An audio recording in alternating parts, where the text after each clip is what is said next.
uma medicina de intervenção. Exato, futura. Muito legal isso. Eu notei que quando eu passava nas especialidades, a gente entrevistava os pacientes, né?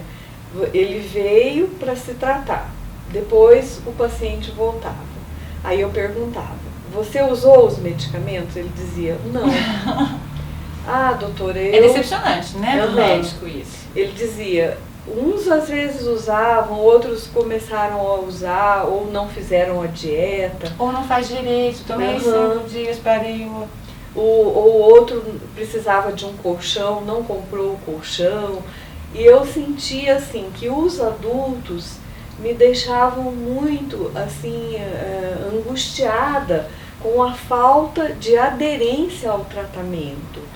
E isso me deixava muito triste e angustiada. Porque você não conseguia alcançar o teu objetivo de melhorar a saúde daquele cidadão, como te machucava ver que, por sabedoria, né, você sabe que se você não fizer aquilo, você vai piorar. Então, puxa, tá doendo em mim ver que você vai ficar pior e não tá fazendo nada. Exato. É algo por aí. Foi por isso que eu decidi, eu vou pela pediatria, porque as mães são as que tentam fazer tudo para cumprir a receita. Né? Exatamente. Eu ia comentar o quanto o pediatra, na realidade, ao meu ver, o quanto ele é um dos principais parceiros das mães e dos pais que forem presentes. Né? Mas acho que nesse processo de criação, ao menos comigo, eu noto que além da minha família próxima, que me ajudou a criar o meu filho, essa parceria, né, com a pediatria me ensinou a ser uma mãe melhor, como uma pessoa melhor. Então, a cada toque mesmo que a gente vai aprendendo da alimentação do filho, você leva isso para a vida inteira. É diferente de escutar do pai e da mãe enquanto educa. Você se percebe fomentadora dessa maravilha também para a mãe? Sim, eu percebo assim que a mãe tem muitas dúvidas e o pediatra acaba se tornando um aliado para ajudar as mães nas dúvidas todas, né? A mãe tem dúvida até em relação à cor do cocô do nenê. Tudo! Né? Em relação ao alimento que vai dar para o nenê. Enfim, em tudo o que o nenê e a criança, no crescimento da criança, ela sabe que ela pode contar com o pediatra. E isso é muito gratificante para o pediatra. Então eu percebi que eu ia me sentir realizada e gratificada como médica se eu exercesse a pediatria. Por isso que eu optei por ser pediatra. E quando eu tinha 7 anos de pediatria, um colega meu que era homeopata, ele me disse, Lana, a homeopatia é maravilhosa. Se você usar a homeopatia em rinite, em bronquite, em alergias, a criança vai ter melhoras em que ela vai precisar usar bem menos antibiótico, vai precisar usar bem menos corticoides. Os alopáticos são sempre mais agressivos, né? A homeopatia, ela é mais lenta, só que ela age na causa, não no efeito.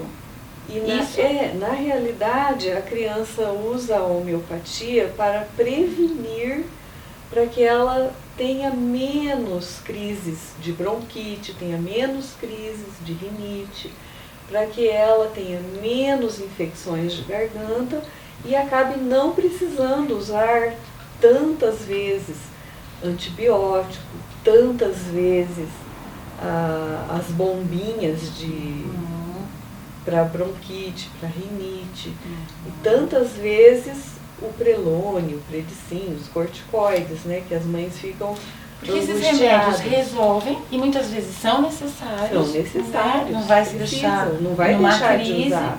Mas tem sempre o efeito colateral.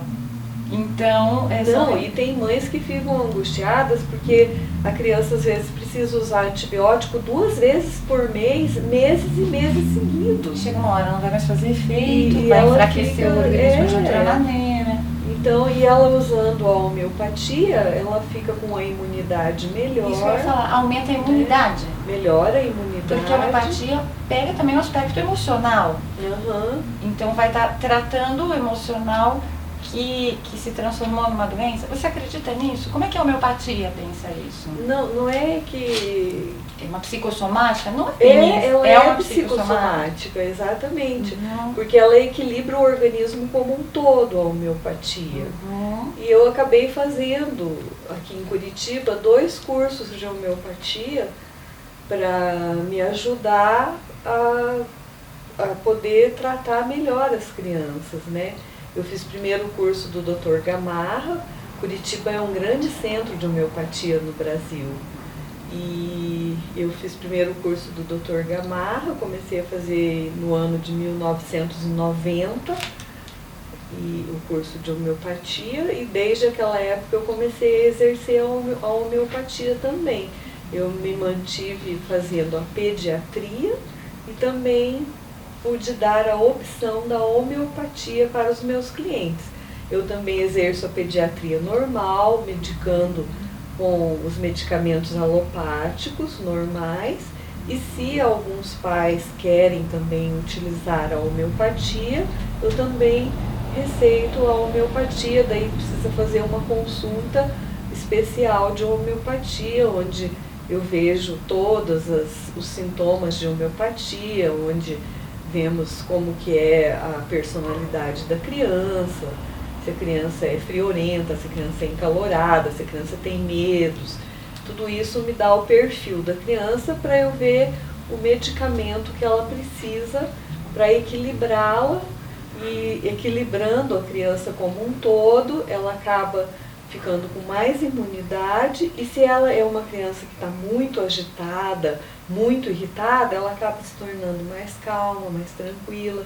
Se ela estava sem sono, dormindo mal, ela acaba dormindo melhor, ficando com sono mais tranquilo. Se tem asma, ao longo do tempo vira só uma rinite leve.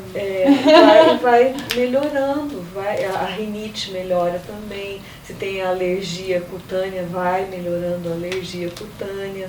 Tem alergia à picada de inseto, vai melhorando também. Vai equilibrando. Apis mellifera, tudo. lembrei. Tem o apis mellifera, é um medicamento homeopático. Né? Uhum. Isso eu aprendi com você. E equilibra como um todo, e a criança acaba depois usando bem menos antibióticos.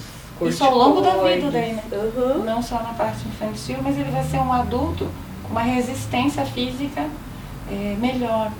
Uma coisa que você mesmo me contou uma vez, e eu acabo divulgando isso. As pessoas esquecem de que o ser humano, ele é um organismo criado por Deus. Portanto, é uma máquina que o homem pode tratar e cuidar, mas que tem seu próprio jeito de ser.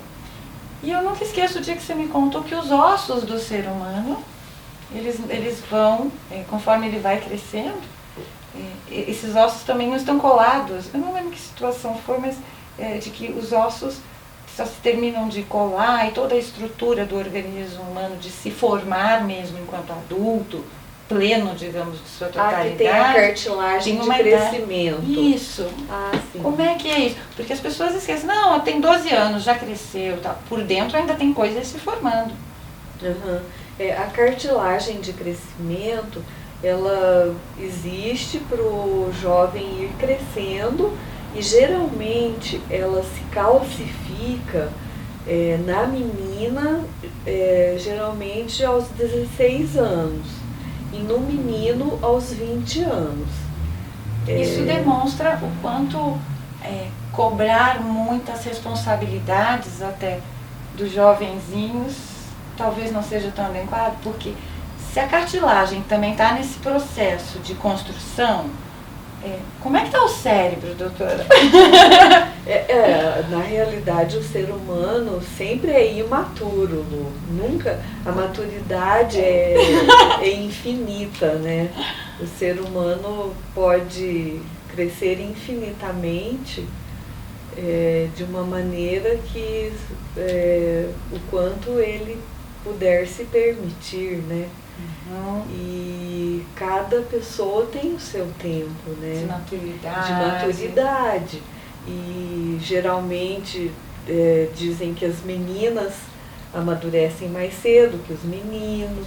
E esse processo da cartilagem já demonstra isso também, Já né? demonstra isso, porque se as meninas não crescem, só crescem até os 16 anos, os meninos podem crescer até os 20, né?